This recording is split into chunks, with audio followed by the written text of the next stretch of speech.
We're live. Let's go. Hello and welcome to Redo the Line podcast, a podcast where a writer, animator, and voice actor sit around and chat instead of doing their project. I am Joey, and today, for the rest of this episode, I will be known as Joseph, and the writer, joined as always by Lou Crush Taco, the animator, and Pavle Vasilyevich, the voice actor. Today, the special guest is a special friend and my very name twin, as well as Jay Barachul's understudy for Hiccup in How to Train Your Dragon, Joey Sourlis. Welcome, Hey. Joey. Hey, how you Is guys that how doing? you pronounce your name? Hello. Joey Sourlis? Yes, that's how you pronounce my I name. thought it was Sourlis because I'm Interesting. dumb. That's my last name is actually Sicilian. Oh, okay. That Yes. makes sense. Oh, then it Sourlis. would be Sourli. Technically over there, yes, but here it's just like I don't want to embellish every time. So Of course. Eh. Welcome. Welcome. Yeah, thank you Yeah, guys for welcome. having me. Like, I'm flattered you guys think I sound like Jay Baruchel. You kind of do though. Now that Joey's pointed it out. You know, Yeah. now that you say that, I'm gonna like look into that. Yeah. So, as here's some heads up. We're gonna ask you. We're gonna enter a segment known as the lore segment, where you Best tell us. It is the best segment. You tell us your lore, your background in voice acting, and how you got here. If you can, all you can remember, and tell us fun stories about your walk all the way to this very point where you're at. Oh man, okay, yeah, I'm looking So, forward to it. Where would you like to start? From your birth, from a certain age where you thought, You know what? Now that you mentioned my birth, I think I will start there. No, I'm just Okay. kidding. It did start early. It did That'll be a start long early for me. episode. Hey, well, we'd love to hear. We'd love to hear it. Well, it's not from my birth, but it did start early. Just When I born, you're like voice actor.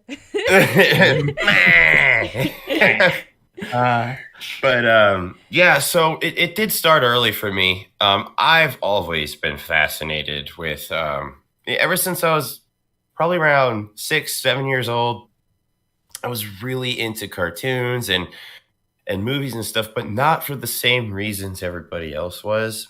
I was the kid that made my parents stay till the end to watch the credits Oh, because that's cute though.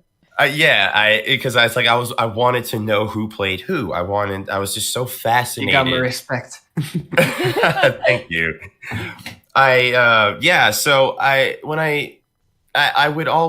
was obsessed with it. I would, growing up, everybody would ask me, "Hey, who's in this movie?" And I would be able to just say it. And That is a skill.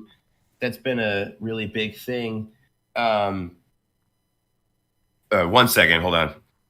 Oh, Does my audio sound okay? yes, that's fine. yeah, it sounds perfect. Okay, there's no like buzz in the background. No. Nope. Nope. Okay, cool. Okay, cool. Oh, my kitten's here. Aw. You might hear him. His name's Tommy. Is that the one that was born in the booth? That is one of them. But anyway, so yeah, I really started like I said, I was really fascinated with the credits and stuff, the actors behind all of that, live action and voiceover. But voiceover fascinated me a bit more because I mean I'm still enamored by how actors do their stuff all the time, but voice acting, it's just like, wow, you can really just dive into another mindset, and you don't even have to look the part. So as soon as I was able to act on these creative impulses I had, it was about middle school, and I would so I don't know if you guys remember this. There was a Fiber One commercial and it was your fiber genie. That was the whole thing, a fiber genie. So me and my brother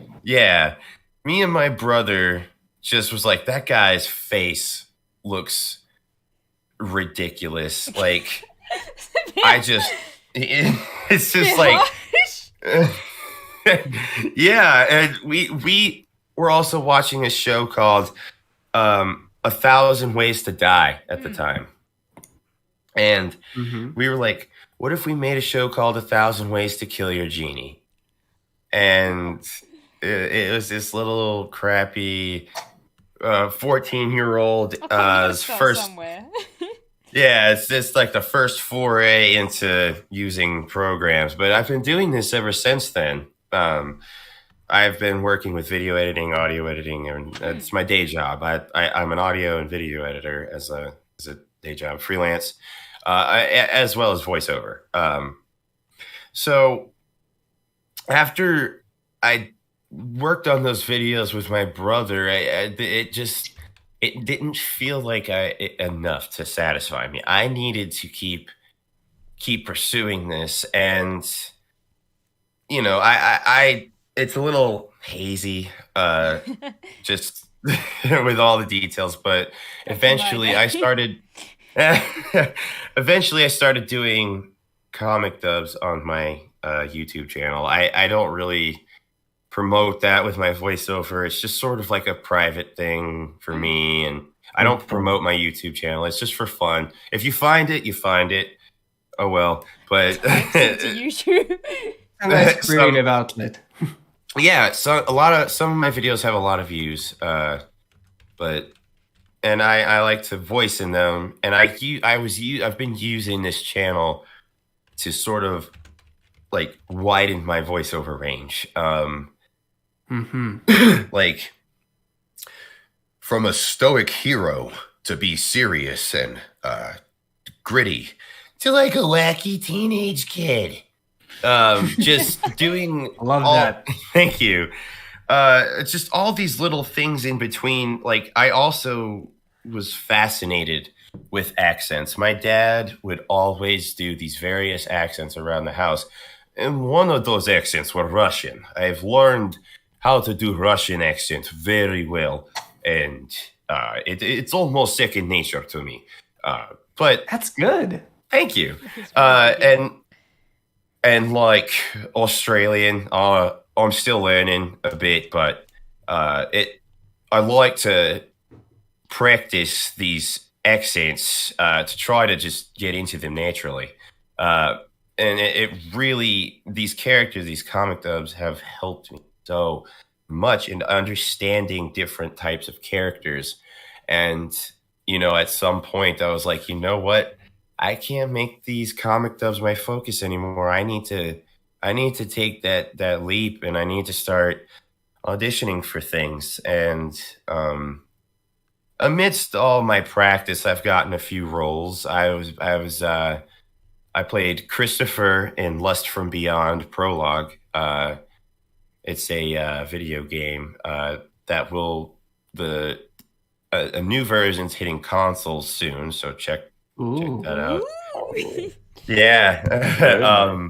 It's a horror game. It's not for the young.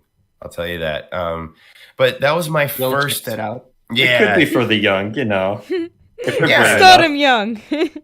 If you guys want to hear me, just go on YouTube and look up a playthrough of Lust from Beyond Prologue. You'll hear me as the guy you play as, Christopher. Oh.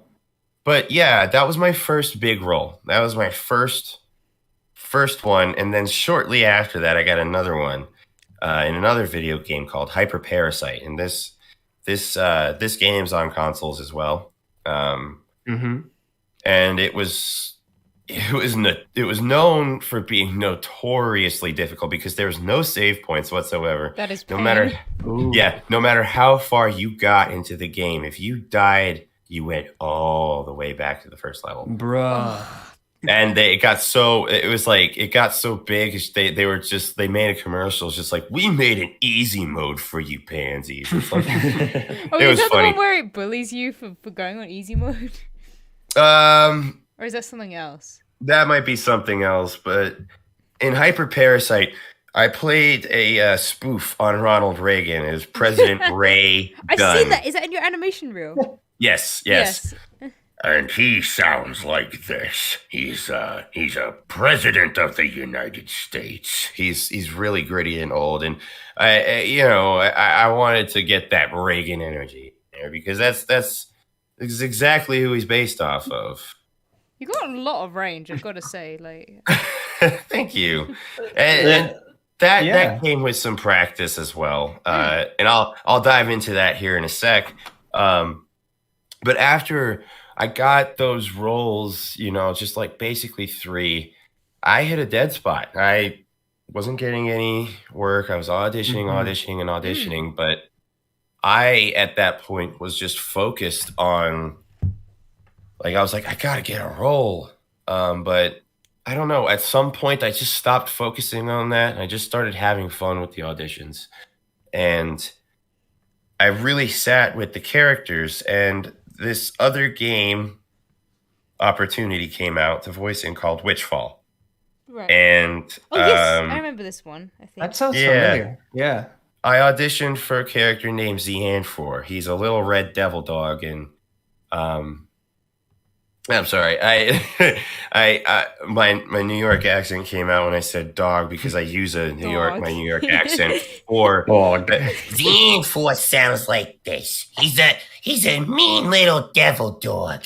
That's so much! I love the growl. Thank you. Yeah, he's a little rascal, but I got that, and that was like my first audition where I went through the process and I beat out a bunch of people and got it, and Nice. with That that must be a good opportunity- feeling. Yeah, because with that opportunity, I also was able to snag another role in the game called James the Shark. He's a bodyguard for Lady Corella. And just through, getting all these things, I was able to really expand my range because I was like, what else can I play with? And there's a couple other things I want to plug in here. Power Rangers, the audio drama. I knew this was going to be brought up because you speak of it so highly, and Power Rangers are awesome. awesome. Especially this. No, I'm not saying they're not. I'm saying this. It's very. I'm glad that you're very passionate about the project. 'Cause Yeah. it seems you really care about it a lot, and that's always good. It makes a really good project normally. Exactly, and I'll explain why I'm plugging these. And also X-Men, the audio drama. Let me, I'll bring up X-Men first. X-Men, the audio drama, they're doing like all the stories in narrative format with voice acting, sound effects, and music. It's basically like you can listen to these and read along with the comics and stuff. But so at some point, the voice actor for Colossus and the voice actor for Beast, they left the project. So Yeah. he came to me and he says, can you audition for these 2 characters? And I was like, sure. And at that moment is when my range expanded because I spent a long time trying to find something for Beast. I experimented with my regular voice, a deep voice, a growly voice, but then I just opened my throat a bit and experimented with this. It sounds so good. Thank you. And I feel like this voice is dignified and it works well for Hank McCoy. So that's sort of It sounds like the animated version. Yeah, it does. Yes. Yeah. Big inspiration for that. And then I had to make Colossus sound different. So when you do Russian accent with my normal voice, it sounds like another character called Pietro Maximoff. He is also known as Quicksilver.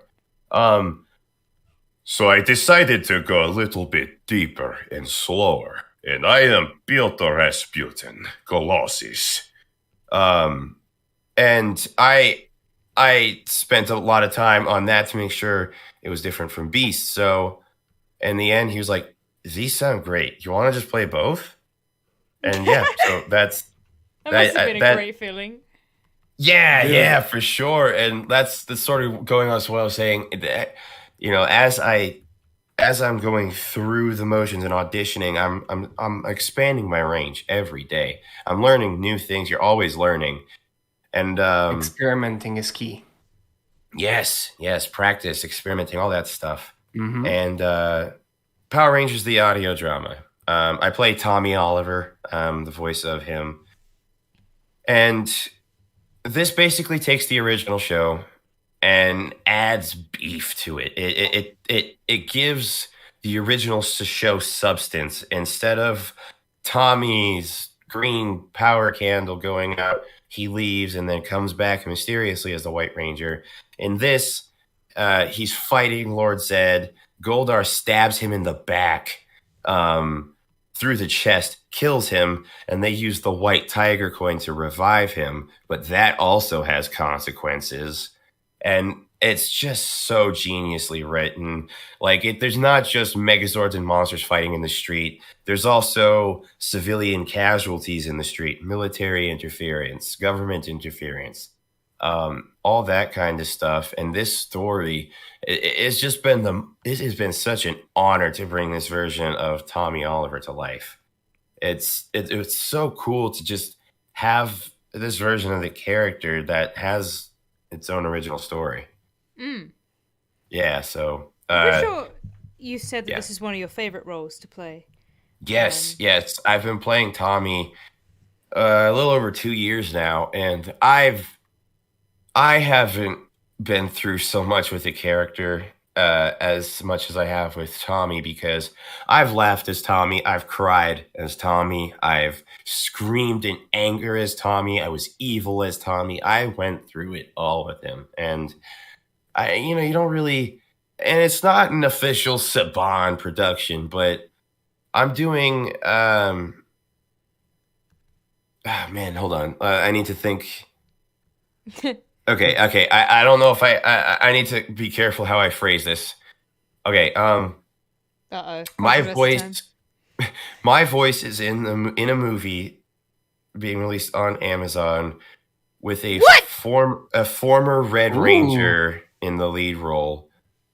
And he knows about this series. That's so cool. Yeah. Dude, don't say too much, but like, that's sick. Yeah, that is awesome. It's got such a huge following. People love it, and I am just so truly honored to be this version of Tommy Oliver. It's so cool because, like, I got to I get to be Tommy when he's not a Power Ranger. Like, that's awesome. Like, I get to be Tommy when he's beating up a kid in school because he's angry. I shouldn't laugh. Well, it's specific to the story because of the mind control and stuff. Yeah, and it was a bully. But yeah. That's and now I've got a lot of video game roles under my wing. A lot I cannot talk about. Yeah, don't break your NDAs. You want to keep no. Yeah, of course, but I think I can talk about this one. You can check out Fire Commander First Response. That's a new game that just dropped. I'm the intro voice being like, "So, you want to be a fireman? Great." Like there's that, and then like I'm the voice of certain male characters in the gameplay, like, "I'm out of water. Fire on the second floor." Like, so that's pretty cool. You guys can check that out. There's clips of it on YouTube, but keep an eye out this Christmas through the early next year. I got some really cool stuff I'm sitting on. But I can only imagine going onward and upward from here because, like I said, I'm learning every day. And I have also had the honor to work with you. Oh, me?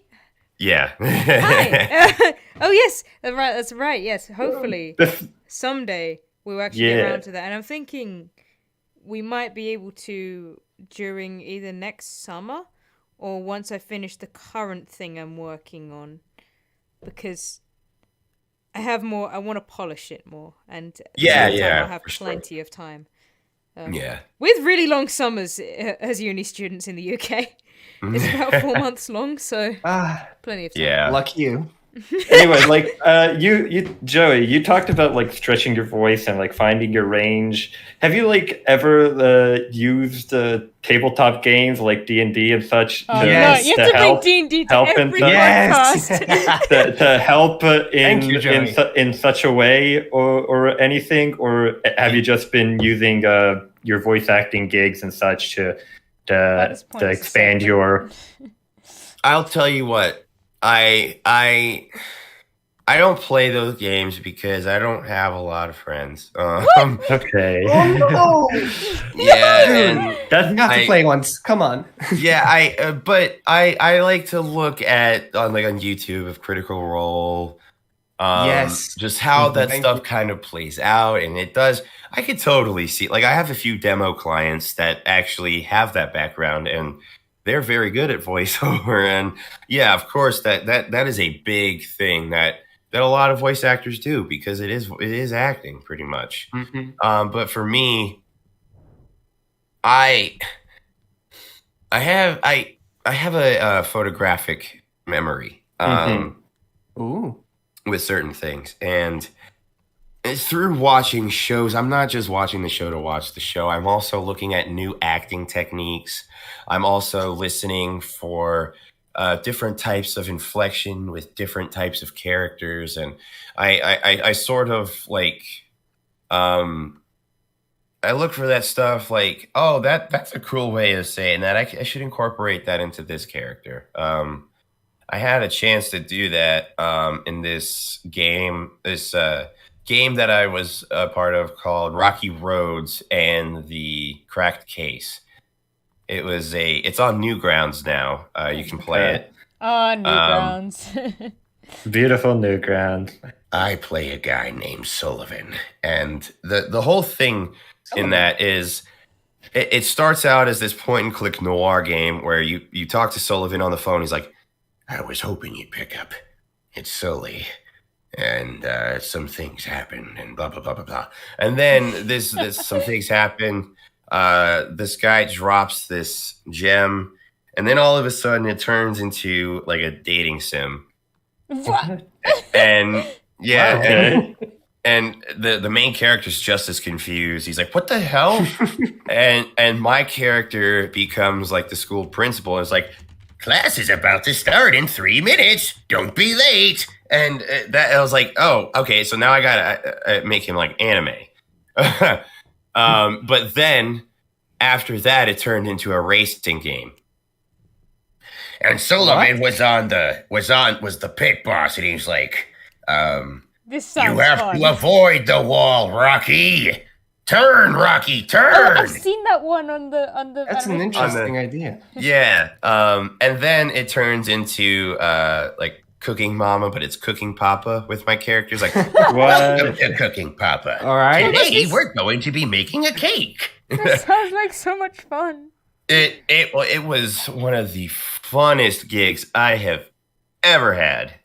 That's amazing. Man, sounds like it. Yeah, I got to bring my own character to life. That's awesome. Sullivan.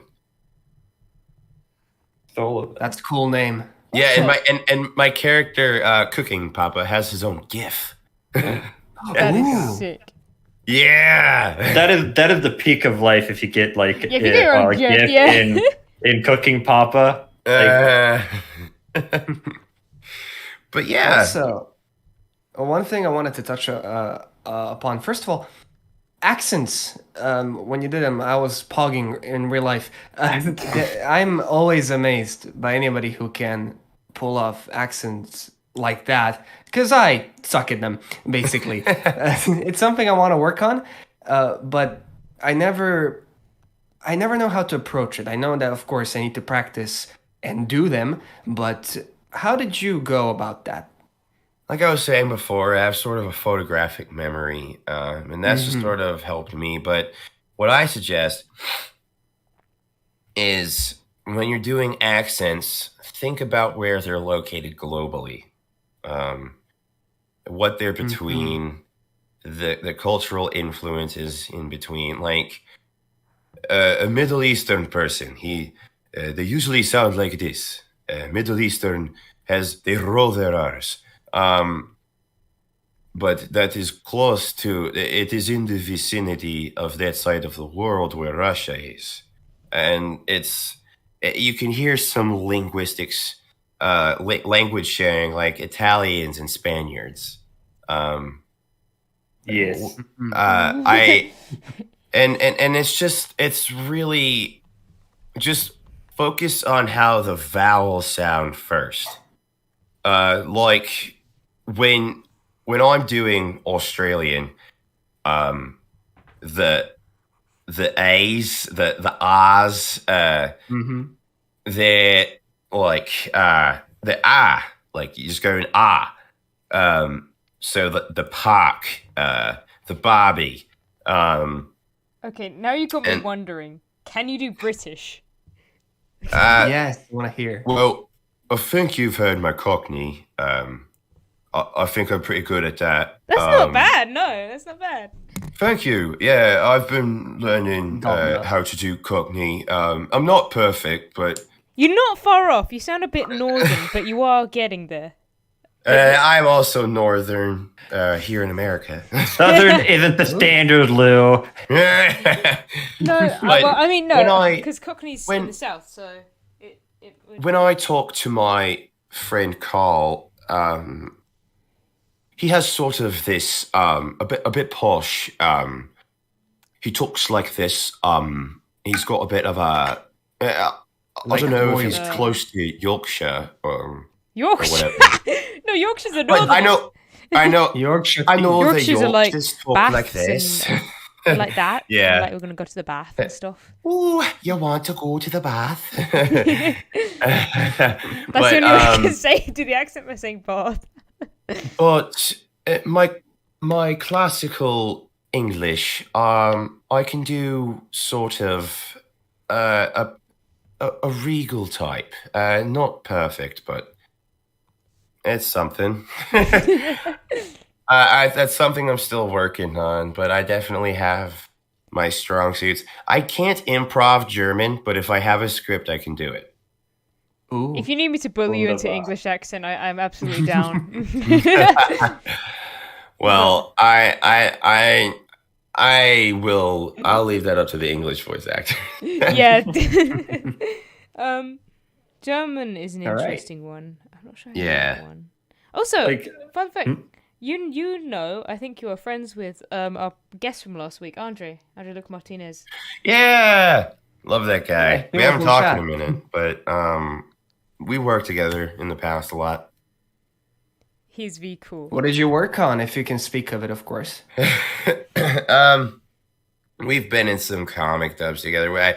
I did some stuff with him where I did a thing, Spider-Man Renew Your Vows. He was Spider-Man, and I voiced J. Jonah Jameson and Scorpion. Man. And there was also this other Spider-Man thing that he was Spider-Man, and I was J. Jonah Jameson again, but I was also Sandman. So yeah, he's a great guy. He's in freaking Genshin, and I'm jelly. Yeah, yeah, he told us about that last week. Legit. And he said that I did the audition. I didn't even know it was Genshin. I was like, that's so cool. I totally missed the audition, but I did apply for Funimation the other day. Ooh, good luck. Thank you. Funimation is the big boy, I'm pretty sure. It's somewhat. When it comes to big companies like Funimation and like the sort, because of the pandemic, of course, everyone needed to stay inside, so it kind of changed a bit. People started recording from home, and companies did notice. So did that have a big impact on you? Yes. Do tell me about that. Oh man, Man, remote recording opportunities. I feel like that's becoming a norm now. Because there's so much more talent out there, and it's like we don't want to go back to limiting ourselves to people who live near the studio. 100%. Like that's just like we're entering a new era of entertainment, and I think it would almost be foolish to go back to exclusively just studio recordings and stuff. I mean, because it's great, like so much more opportunity for people, especially if you can't afford to live in like, LA or Texas. Well, yeah, I mean, you get, like all these hubs, you got all these people wanting to go there for the same opportunities, and like, why not extend the opportunity a little bit? Yeah, and new talent. 100% it's always agree fun. with that. Like, it's very interesting because I think like again, much like the voice acting industry, it's gone a bit that way for the animation industry. I'm pretty sure, from what I've been told. Man, that you just remind me of something else I can't talk about. Man, so many NDAs. No, but that's good. That means they're probably quite good. I don't want to toot my own horn here, so. No, you're fine. Don't You're very worry. welcome to. It's an interview. You can say whatever you. Well, most things that you'd like. Yeah. We're a chat. This is just a chat. Oh, yeah. People who I should probably clarify something. People who follow along, because me specifically for the content which I do, Joey will be voicing Claude in Art of the Sins when we do animation of it. So. There you go. And I keep forgetting. Happy to be voicing him for you. I keep forgetting that like in these moments when Joey's on, he is like I'm Joseph and he's Joey. So when Joey is voicing Claude, I'm like, what happened to him? Like, what? Why? What happened to Joey? What? Why? But Joey. Like what? No. Huh? Can you do a Claude impression, Joseph? No, God, no. God, no. Come on. I leave that. I leave that to Joey. No. Come on. Do an impression. Nah. Come on, please. You can sound like nah. All you gotta do is be insanely optimistic, almost foolishly optimistic about things. Oh yes. I'm so sorry, comic readers. Like everything's fine. Surprise! It's like, surprise SmackDown. No, it's because Griff. People are very comics. This is not a big spoiler, but Griff's like, "Oh fuck, I'm going to jail," and Claude's like, "It's gonna be fine." It's gonna be fine. I just always imagine Claude doing the SmackDown yeah. That's your favorite image, isn't it? Oh yes. Absolutely. The camera shake. I just have so many ideas. The motion, that is just every reaction. It's like, yeah! He's like, wake up! I want to do that to my brother. see if wakey! I actually did that to my brother. I have a picture on my Facebook somewhere of him sleeping, and I'm like just on top of him, with this creepy face. I need to find this. I'm going to your Facebook right now. I mean, I had my brother do that to me once when it was like Christmas or something, I think. I just wanted to sleep, and he just came to my room and like elbowed me in the fucking chest. Body drop. Yeah, it was like, ow, you're so cold. Oh, you got a lot of photos. I do. Oh my god, I can see your whole life story. Yeah. It goes all the way back to when I was in 7th grade. 2000s emo hair. Yeah, I was a scene kid in high school. Oh, you had short hair? Oh my god. I did. Oh. Me too back then. Yeah, I had a buzz cut at one point. Oh. I never got it that low. Wait. Is that... Wait, no. Is that the freaking...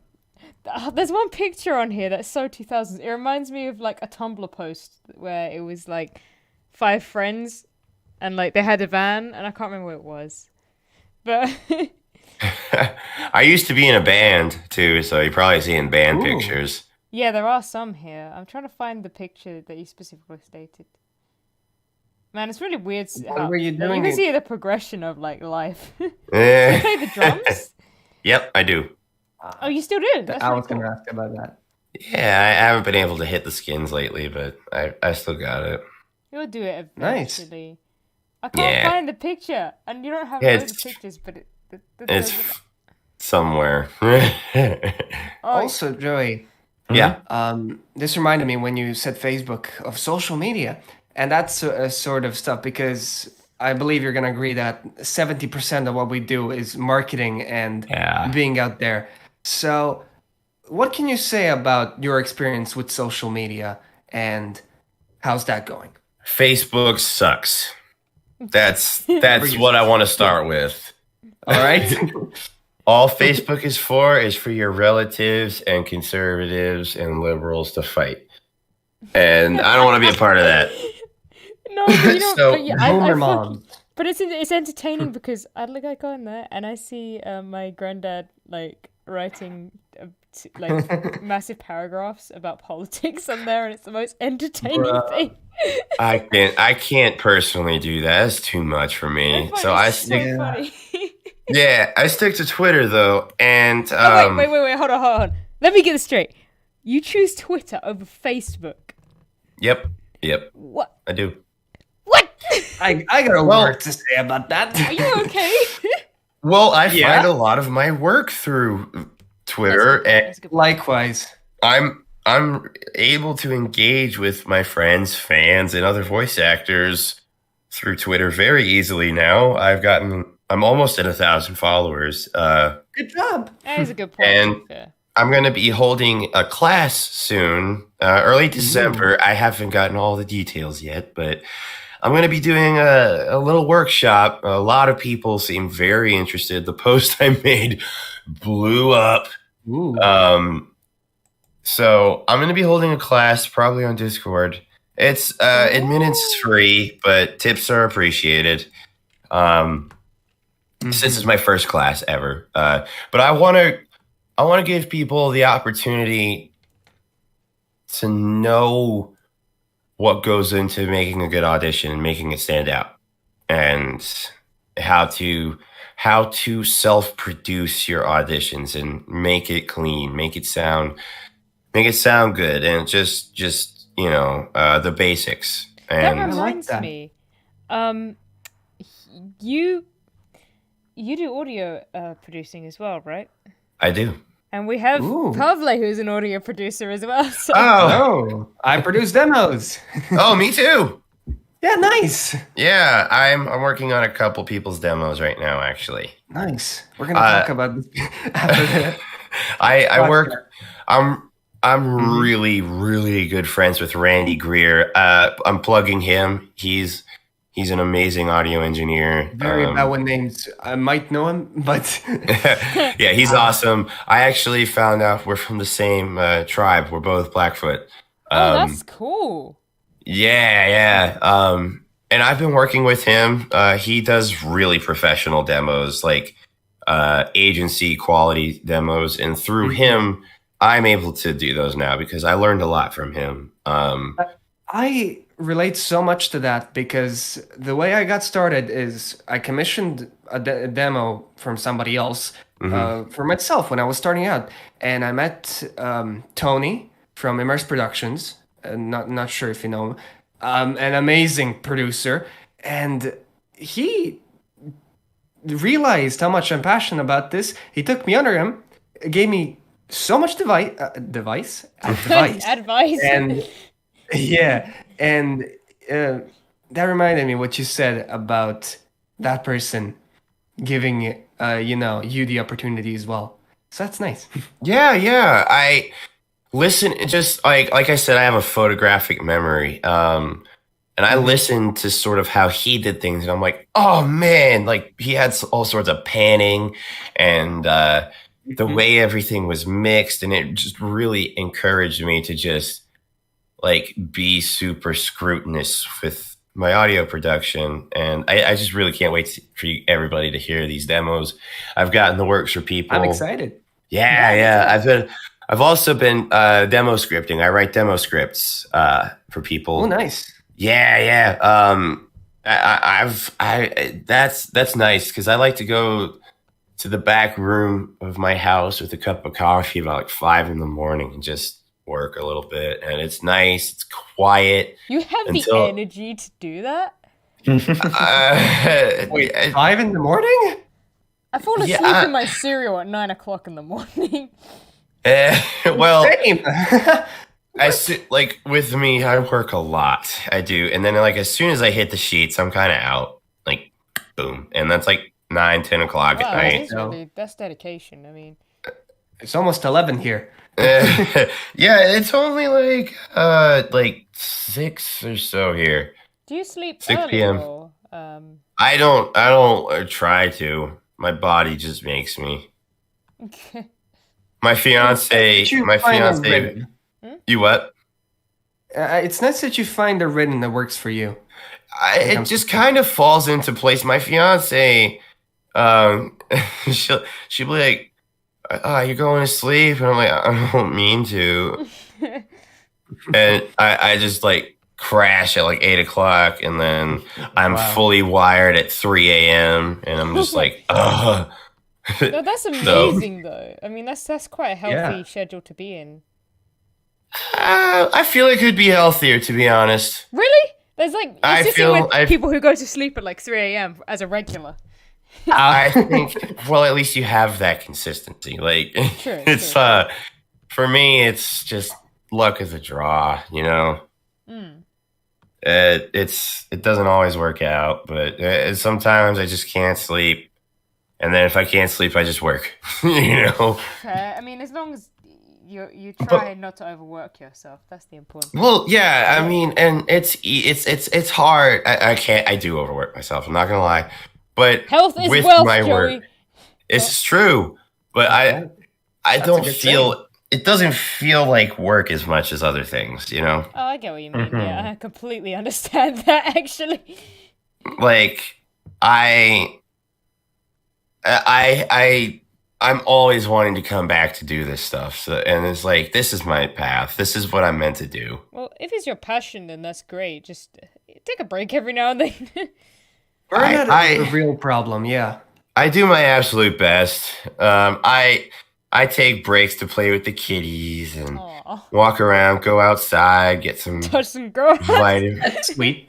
Get some vitamin C, vitamin D. I don't know. What do you get from the sun? Vitamin C?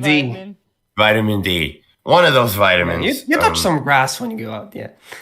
Yeah. Just I like to get a breath of fresh air, walk around.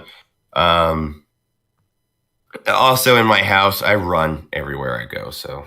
Oh. Yeah. I get sad about going to the fridge. like seriously, if I want something from the fridge, I will sprint to the kitchen, grab it, sprint back. There are two types of people. There is Joey who sprints to the fridge, and there's Lou who procrastinates and going to the bathroom and the fridge. Well, that's me when I work, because I will work so hard until I'm about to burst. My bladder's about to burst, and then I sprint. Wow. And then I sprint back and work, and then I forget to drink water, and I'm dehydrated, and I feel like garbage. Do you not drink water all the time?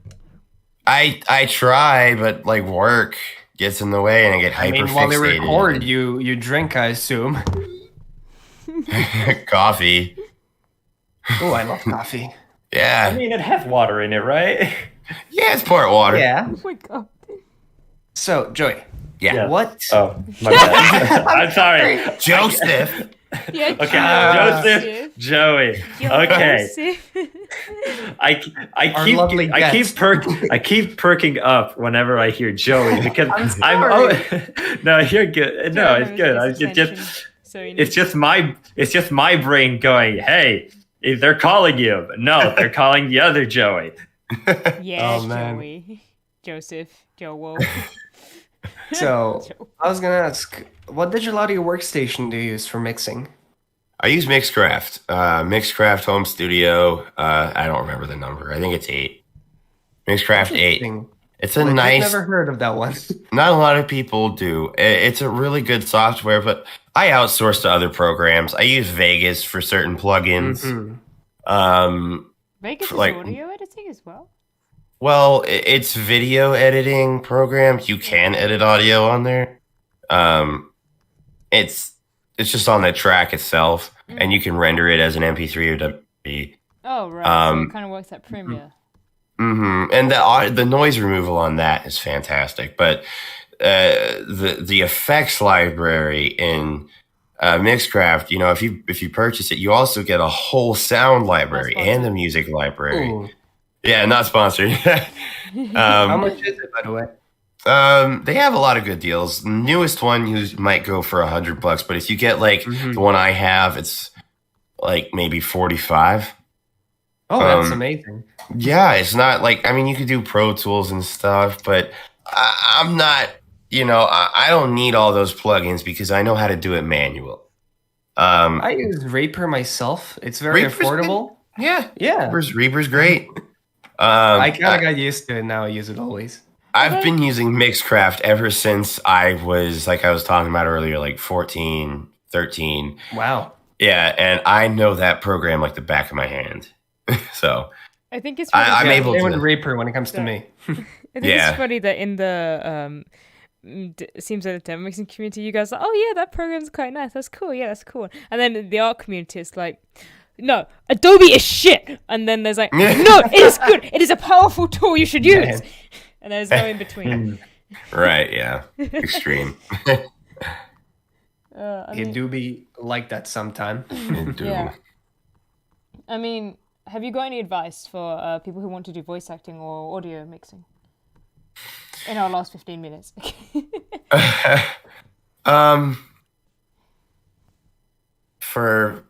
guess I'll just do two separate things here.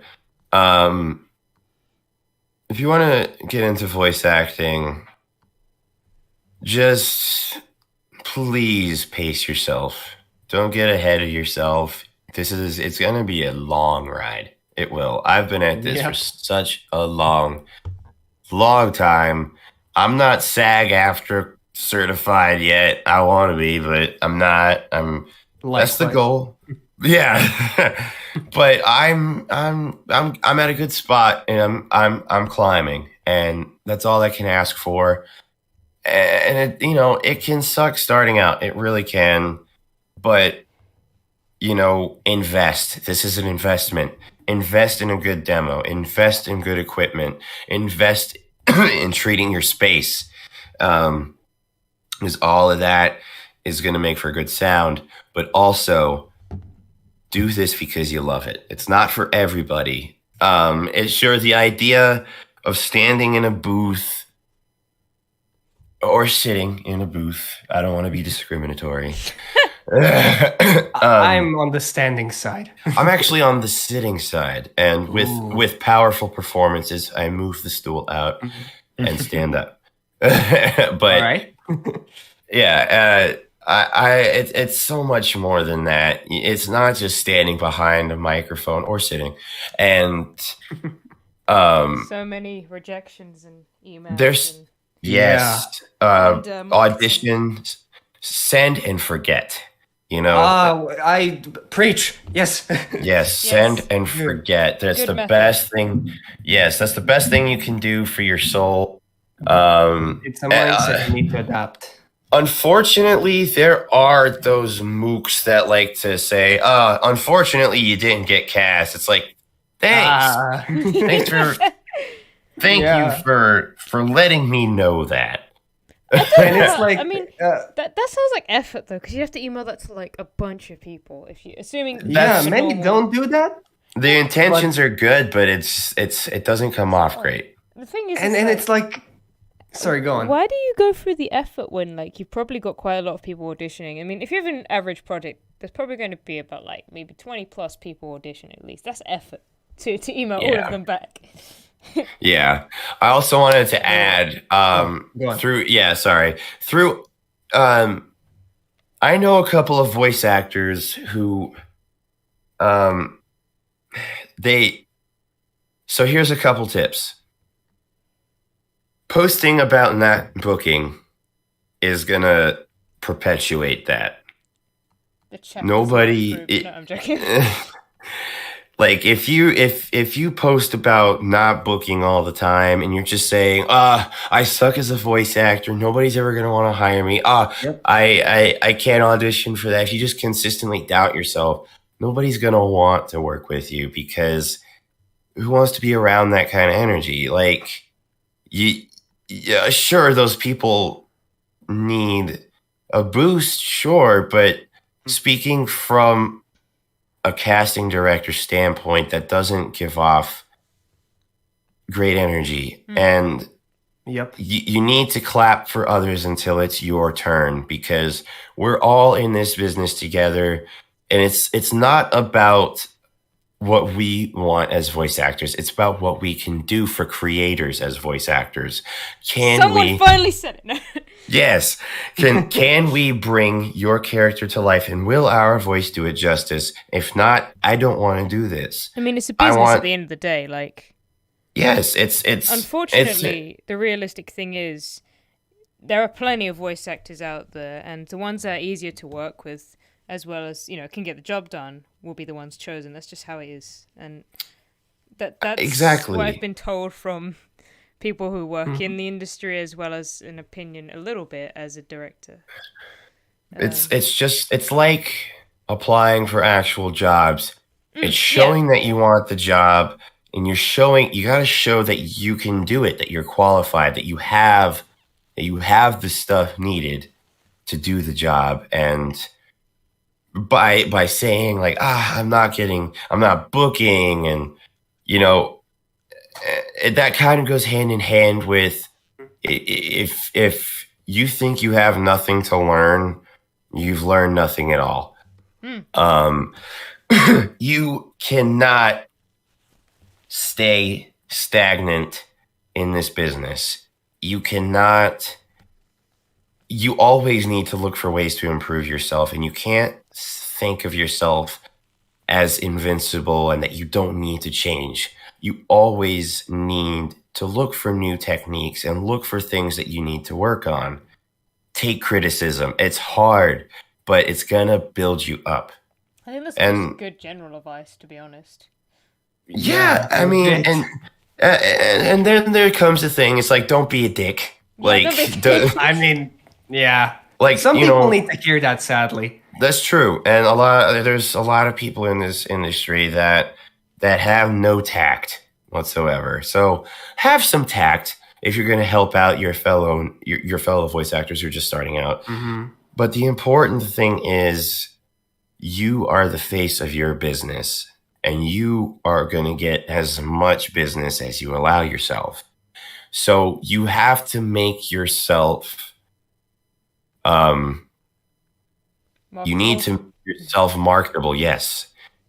You need to make yourself like, you need to make yourself like, have somebody want to work with you. It comes down to everything that represents you: your resume, your demo, your headshots, all of that stuff. Like, if you're a voice actor, and you don't have professional headshots, I want to suggest that you think about it at some point, because it looks so professional, honestly. It does. I don't really like judging based on headshots, but I'll admit, it does look really professional. I like to see the face of who I'm working. Personally. I don't. But it's up to personal preference, but I do think it does improve the professionalism of a portfolio. But my personal preference is, I don't like to see the face, so I can judge based on the voice alone. But people have different preferences. I'm not saying you judge based on the face, but yeah, I don't like having an image in my head, if that makes sense. Yeah. Right, like as far as auditions go, unbiased. That's me. Yeah, that you have to listen to the voice first, but it does make you look professional. Like, if you have that, if you have a headshot on your website, as well as obviously the things you've been in and a demo, a really nice website, that is very, very appealing. Like, yeah. Also, I want to say, make yourself accessible. Make your stuff accessible. If you have a demo, tweet it and pin it to the top of your profile. So people can see that. If they go to your Twitter, that's the first thing they see. That is so helpful. Same with the website, at least in my opinion. My demos are at the top. They're the first thing you see. Yes, and if you're on Twitter, put your email in your description. Yes, please.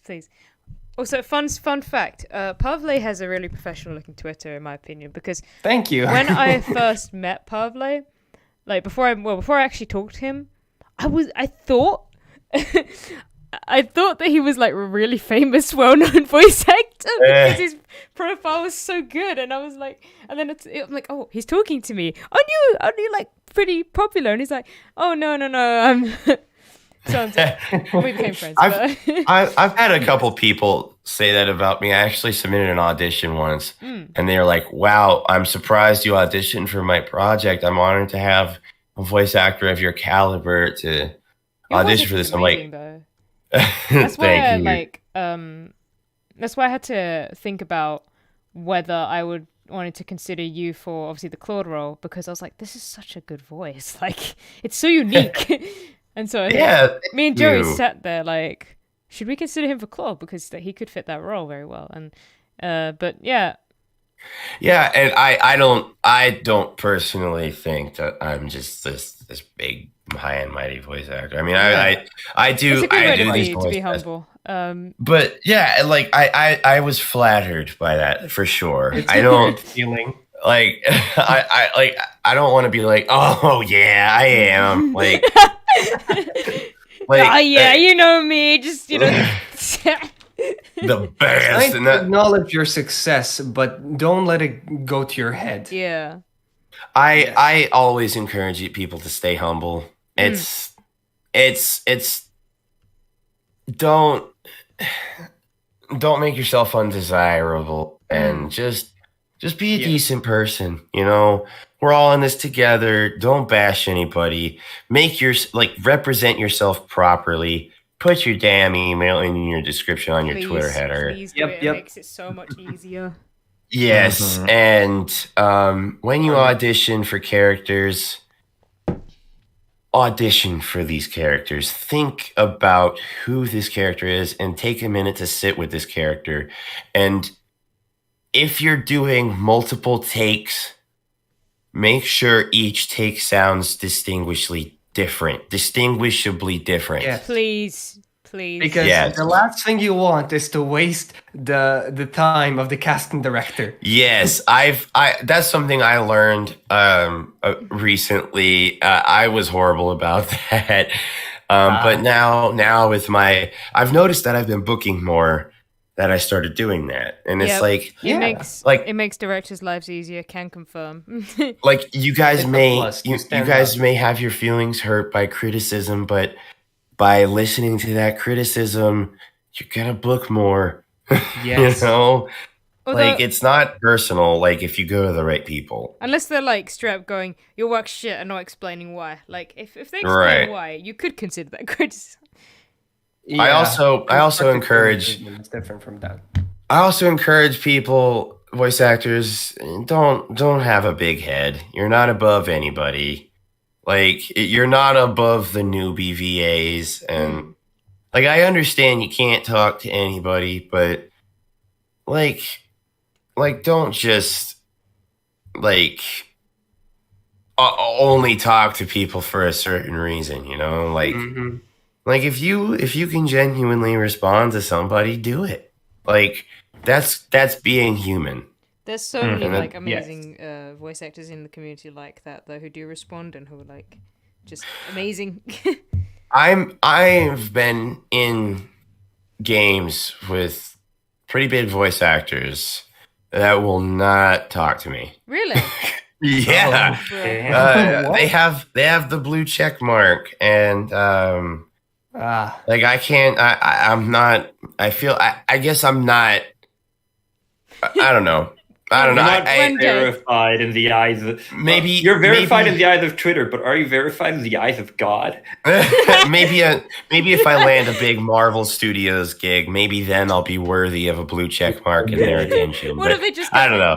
Blue check mark is a weird thing. I'm just being a little petty. Twitter hands him out. Yeah, no, but... I mean, I think... You know what's really weird, though? I mean, maybe it's because it's an acting sort of industry. A lot of, the eyes are on you, and you do you bring the characters to life and stuff. Mm-hmm. So I can understand why some people would get the impression that they're above others because they're essentially the face or voice, at least in this case, and the character. I get it, and it's easy to have that big head, but like I have a role that I can't talk about, but I'm trying to not get a big head about it because, like I said, we're all in this together. If you're working, you're booking, you're actively auditioning, you're a professional voice actor. We're all in this together. This song is copyright, so I will stop singing. I think that's a good way to end this podcast, but before we go, I want to plug something real quick. We're working on producing an official graphic novel. So, we'll maybe doing a Kickstarter soon about that. There's more information on Instagram at @crashtaco_sketch. But I'm plugging this because we need more attention to it so we can fund it eventually and hopefully make it, because I know a lot of you out there have wanted this to actually have a physical version and a consistent narrative, so we're making that. With Lou's beautiful art and my okay writing. Oh, your writing's beautiful. And my beautiful too. Right, so, but you guys seem to like it, so we're working on it. But yeah, that's I want to say something, like when you guys were talking about like, oh yeah, production, blah blah blah, yeah, we're production this, production that. It's so difficult on this, and like I sat there and like at one moment I was like, yeah, I feel that, and then in the back of my head it's like, wait, you've never been in their position ever. You just write shit. What are you doing? You've kind of like osmosis my stress. Yeah, my only gigs are from Lou. And that's try reaching out if you want more. No, I just. If you want to, if you don't want to, like that's fine. But like, I'm pretty sure that's like maybe like I've been thinking like maybe like demo scripts would be like interesting. You should ask. Our voice actor homies about. There's a lot of them, so. That's scary. You have the contacts for that. Oh, no! I just want to say that's awesome about the graphic novel. Thanks. And I just want to say I'm really looking forward to bringing Claude to life. I'm looking forward to that project too, because that's a fun one. Art of the Sins is like, yes. And I have a voice role in it. Ah! Wait. Yes, you do. I was like, do you? I'm like, oh, wait, yeah, you do. I also have one in Lick, but not there yet. We're not there yet. We're not ready for this. Oh, that's such a good role as well. I was telling my friend about it. Anyway, we've got to end the podcast because we're going overboard. So, who wants to end it? I guess. I always end it, so like, sure. Thank you very much for coming to redo the line, Joey. This was Redo That Line, the podcast where, of course, an animator, writer, and a voice actor talk and chat with friends instead of doing their actual project. Thank you for joining us. And remember, redo that line, but with a little bit more spunk and